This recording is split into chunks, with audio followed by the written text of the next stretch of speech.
When it comes to learning a different language, the results you got from school literally don't matter when it comes to the practicality of using it in conversation in the real world. There are many reasons behind this, and that's exactly what I'm going to cover today in today's video. The issue is for many people who are learning a different language is they tell themselves, well, at school I got a D, or I did really badly at school, so therefore I'm not very good at learning languages. In this video, I'm going to show you exactly how you can overcome any fears or doubts you had from your school results, and how to not take them into language learning in your adult life, and how you can become better at learning a different language. My name is James, I'm native in English, puedo hablar español e anche posso parlare italiano. I help people reach a conversational level in a different language. The first point I want to make is that in school and college, or in our educational lives, we're told what to study. We have to pick from a set options that we're given. For example, back in my school, I didn't have the option to learn Spanish, so I was learning French. This is great, but it means that I wasn't fully invested into it because it wasn't my choice to start learning it.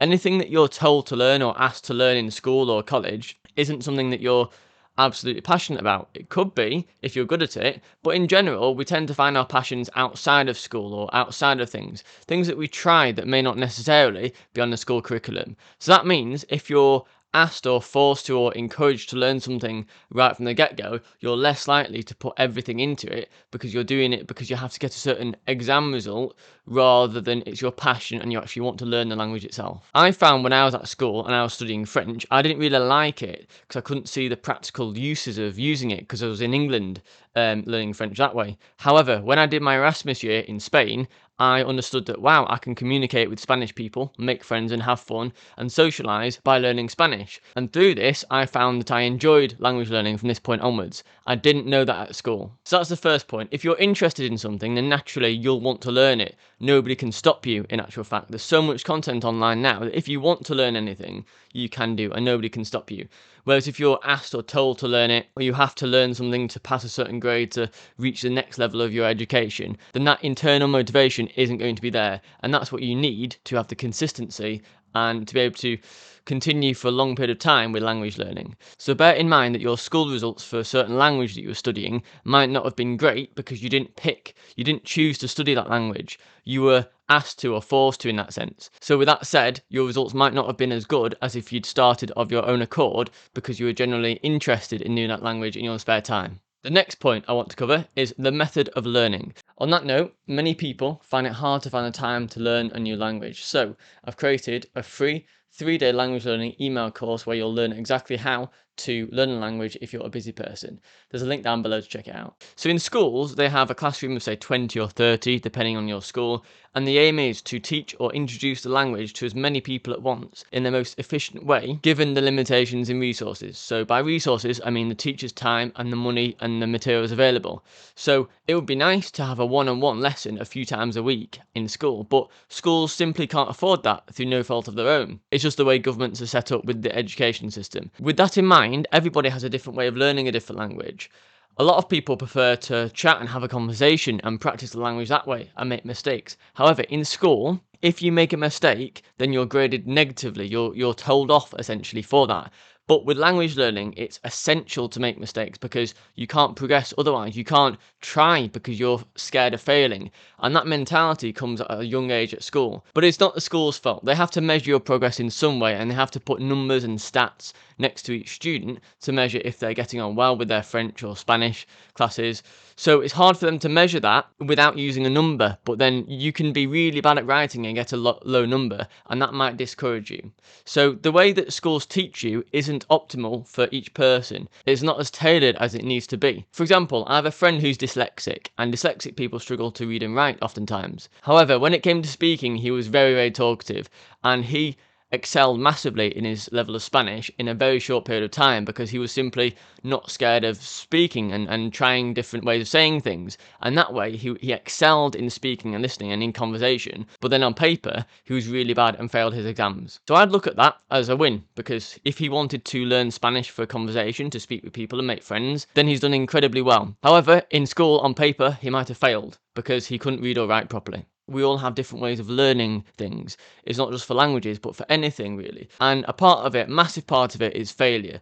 You have to be able to make mistakes and feel comfortable with making a fool of yourself if you get something wrong, and laughing at yourself and with other people rather than getting embarrassed. So, what's the solution? Well, first thing is don't beat yourself up and don't tell yourself that, oh, I did badly at school for this particular language, so I'm not good at learning a different language. Because that is a self story. That's something you tell yourself and then you believe it. And then that belief restricts you from learning properly. It restricts you from having a motivation, because instead of getting that grammar book out or opening Duolingo or starting to speak or practice with a native speaker, you're telling yourself in the back of your mind, oh, James, no, it's not going to work. You're not good at languages. You got a D. You got a really bad grade in Spanish at school. And you have this and you think about it when you're doing things and it puts you off. Whereas if you have a different story in your mind, like a belief of yourself in your mind, then that makes it a lot easier, because then you believe, oh yeah, I can learn this. The question isn't, should I learn a different language? The question is then, which language should I learn next? Because you believe you can learn different languages. So try and take this negative thought out of your mind. Try and get evidence to counteract the evidence you had at school. So for example, next time you go on holiday or next time you have access to speaking with a native, remember a phrase or word and just try it. Try saying the bill please in Spanish if you go to Spain, la cuenta por favor. Just say it like that.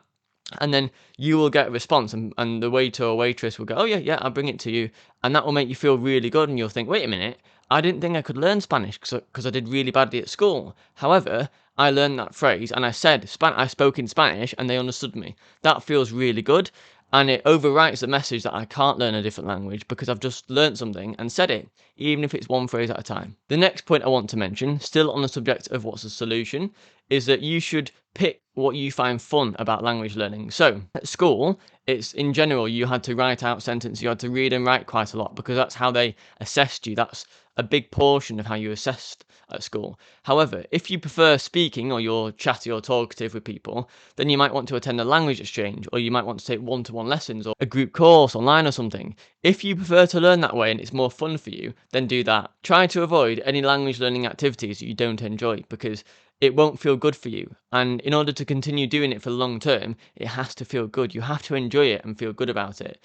So if you like speaking and listening, and that's why you want to learn your target language, then do more of that. Don't worry about the reading and writing, because that will come naturally as you pick it up. This works for any other topic as well. If you do the bits of it that you enjoy, you'll go much further than if you try and struggle and try and push through things that you don't enjoy. It becomes so much of an easier task, an easier thing or skill to get if you enjoy doing it in the first place. And one thing to mention is this will take time, because if you're completely new to language learning, you'll have only done it at school, and you might not know exactly how you learn best. So try different things. Try to listen to a podcast on Spotify, or try and watch YouTube videos about something, maybe people asking other things on the street, or try and watch movies and TV shows. That can be quite fun as well. Now, the final point I want to make is that it's now a case of testing what works for you and what doesn't. Naturally, what works for you and what you like tend to be the same thing, because if you like doing it, you'll do it a lot and you'll get good at it.